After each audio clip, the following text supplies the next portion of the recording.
Hello guys! Hello! Cancer! Welcome dito sa aking channel, Kapalaran 888. Welcome! Alamin natin kung anong messages, vibration, goodbye, energy para sa inyong lahat. Okay? Tingnan natin, Cancer, kung anong message ang para sa'yo. Cancer.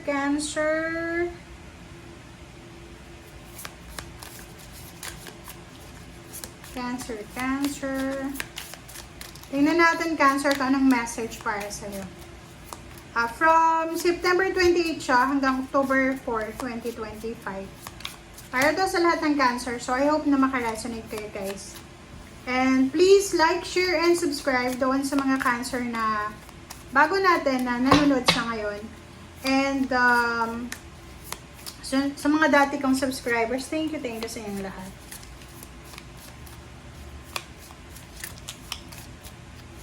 Alright. Wow.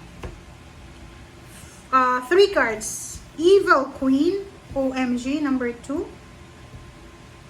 OMG. This is temptation. Which justice is coming. And number 16 is Beach Fire. Stand up for yourself. OMG. Tingnan mo, Cancer.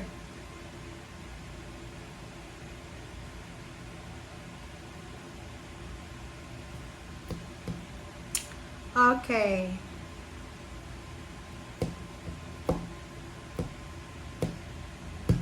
So, kung makikita mo dito, etong Evil Queen na to, this is temptation.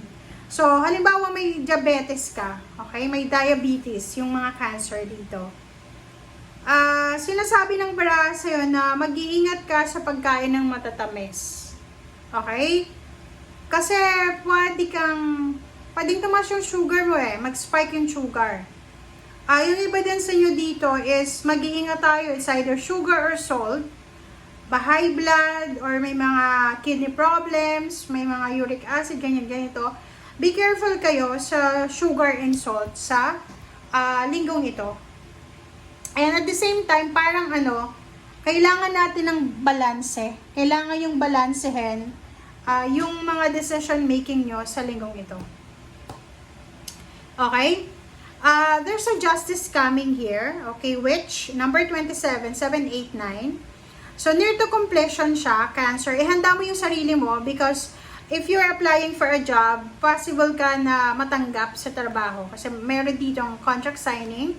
Pwedeng kailangan mong mag-ayos ng mga papeles. Mag-aayos ka ng mga papeles, dokumento, mga government papers, magre-renew ng mga passport, kukuha ng NBI, or gaano pa man.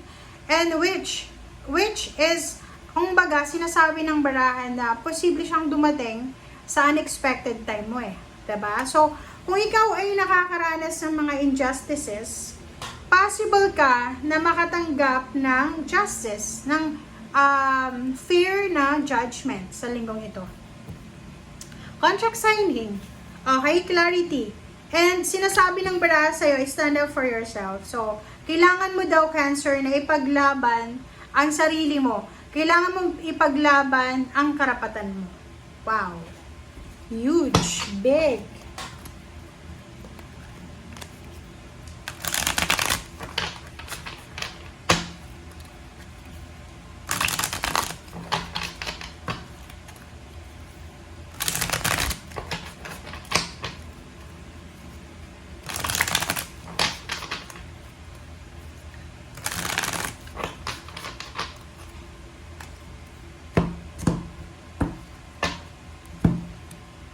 Okay, first card natin is Chariot from the third deck.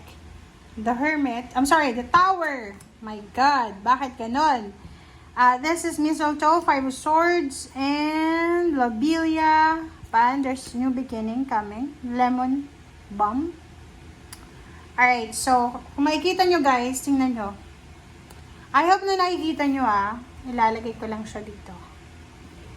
Okay. Look. The Chariot and the Tower. Sinasabi ng bara sa atin na Cancer, sa week na to, you need to be careful. Yan nga. This is parang confirmation, a warning para sa'yo. You need to be careful.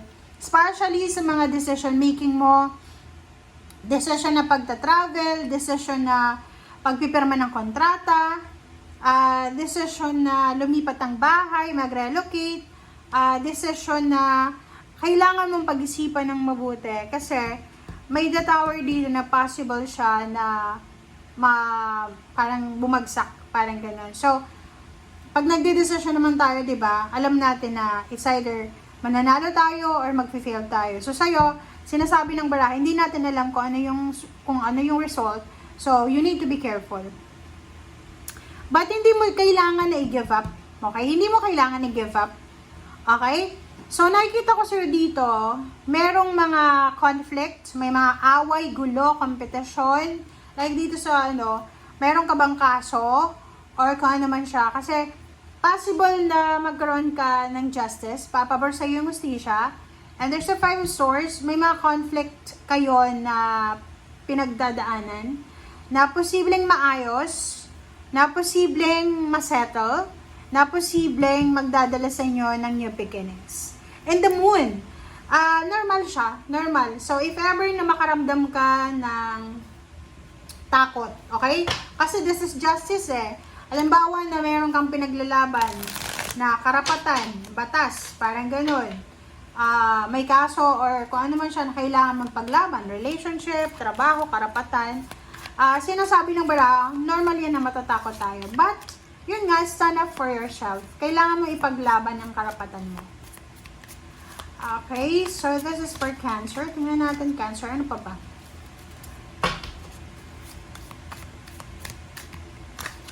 Okay, the World card. So, there's ending and new beginnings. OMG.